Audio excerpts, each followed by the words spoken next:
of added time at the end of the game. The Newcastle players must be absolutely spent. What a game now. What a game. Comes into the box. It's left. Ngumoha to finish it. He's won it. Rio Ngumoha, the teenager, and he himself has written his name into folklore with a dramatic winner. What a moment for the young man, and what a moment for this Liverpool team. Wow. When the ball came to him and the way he scored, such a firm finish. He could have even taken the first touch, maybe. If he would have missed it, I would have told him that. But this finish he has, and special for him, special for us. And Slot's lot looks shot, so they brought on a 16-year-old. His name is Rio, and he scored the winning goal. Yes, fantastic finish, and even better dummy for the finish. Beautiful. That should be the assist, Paul, shouldn't it? Yeah, I think that seems to be what everybody's been saying today. Great finish, really cool finish. But it was just a ding-dong-do, just such an exciting game. Here to reflect on that and more, and look ahead to the weekend, a little matter of Liverpool-Arsenal, is John Barnes. Hi, John. Hey, John. Hi, guys. How are we doing? Yeah, good, yeah, we're good. Before we get on to last night, you've got an event coming up around the Arsenal game on Sunday. Tell us a little bit more about that. Yeah, well, it's a Premier League player event created by Pico VR, the headsets where you can have lots of fun. And it's the first official VR game. And there are free tickets, free drinks.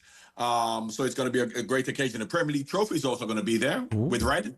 So for the Liverpool fans, come down to Camp and Furness in Liverpool. So it's going to be lots of fun. And of course, there's a game going on as well. And a big game, Liverpool versus Arsenal. Doesn't get bigger than that. Probably the two favourites.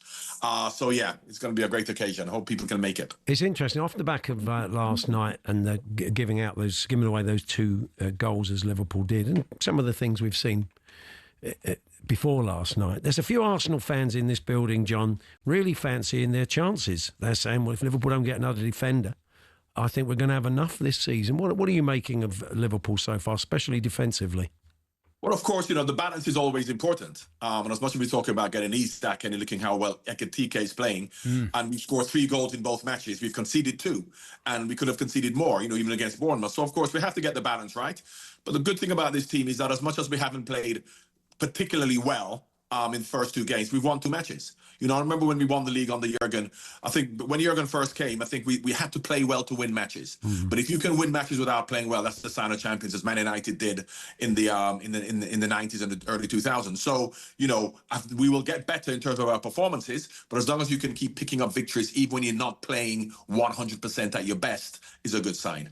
Yeah, big game last night. Big game at the weekend. The Arsenal, quite early on in the season. Is that a good thing, John, when you're a player? Do you want to get those big games away early?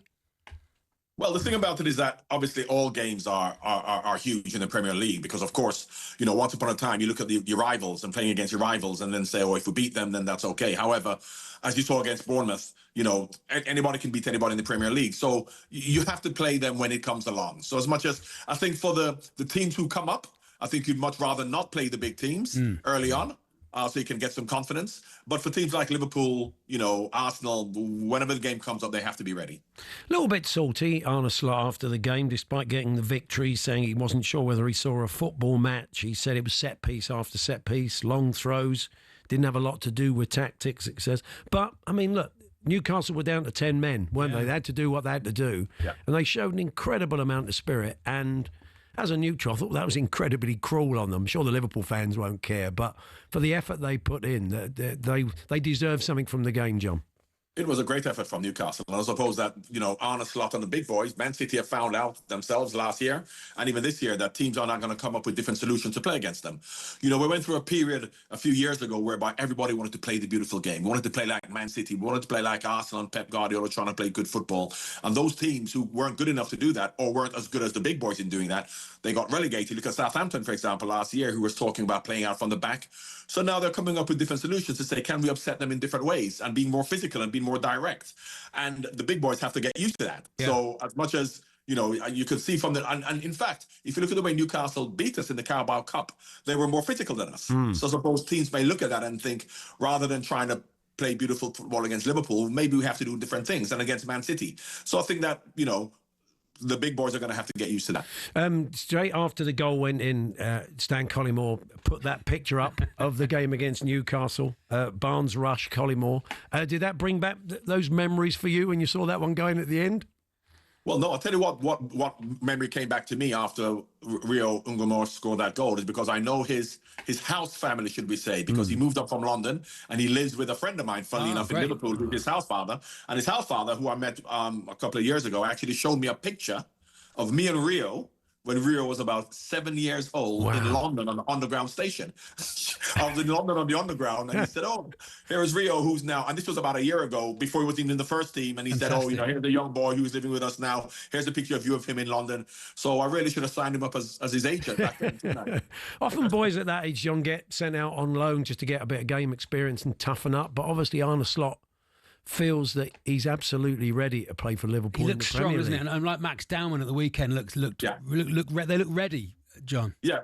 Well, you know, similar to Raheem Sterling when they first came. He's not come here to go out on loan. He's come here as a 15-year-old wherever he gets to really not to go out on loan. He's come here not necessarily to go into the first team at 16, which we didn't expect, but to be nurtured, to be players who've been at Liverpool from their 8, 9, 10, 11, 12, they're now 16, they go out on loan.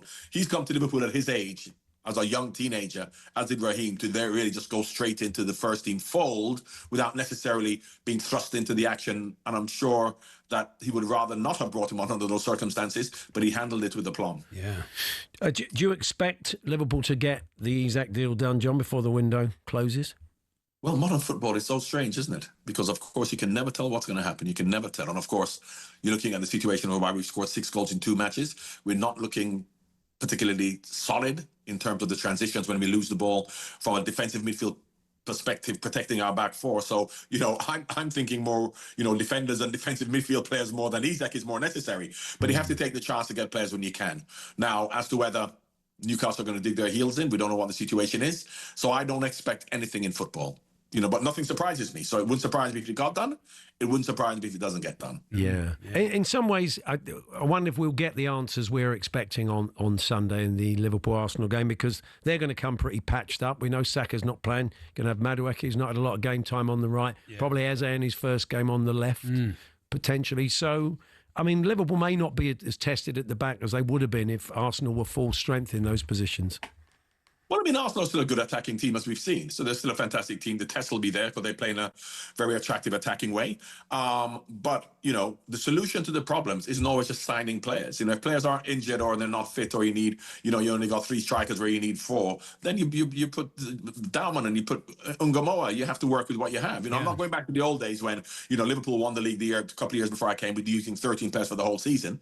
However, the whole idea that we need a stronger squad when you've got 20 international players, but then you're a little bit light. You work with what you have, and if you've got to put a young boy in and somebody else in, as we've done in the past under Jurgen, then that's what you have to do. Yeah.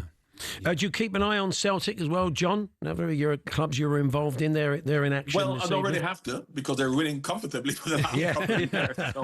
So, from a domestic point of view, and of course Rangers are going through their problems now anyway, so I don't think that's going to be much of an issue. But you always keep an eye on them from a European perspective, and it's making it more difficult for them in Europe to really do what they did in the good old maybe Henrik Larsson days and stuff like that. So yeah, but it's a very comfortable situation for Brendan Rodgers at this moment in time up in Scotland. No, he probably can't believe his luck, can he? Yeah, so there we are. So people can meet John Barnes at the weekend, a live Q&A, see the Premier League trophy, try VR football. I hope it's not thinking of Liverpool v Arsenal. You were in that Liverpool v Arsenal game, weren't you, John? When it's all up for grabs now, when the league went on the last day of the season. Don't know what you're talking about. Don't know what I'm talking about. No. Should have run it in the corner, John. Should have just run it in the corner. You know what I always say? Who passed me the ball? Yeah. Because if he didn't pass me the ball, I wouldn't have to take it in the corner. It's like when Steven Gerrard slipped. You remember, was it against Crystal Palace when Steven Gerrard slipped? Yeah. And he blaming Steven Gerrard for slipping.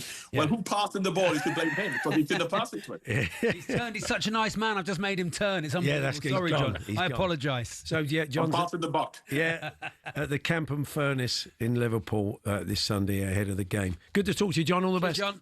All the best, guys. Thanks. Paul Hawksbee and Andy Jacobs, Monday to Friday afternoons 1 till 4 on AM, on DAB, via the talkSPORT app and on your smart speaker. talkSPORT.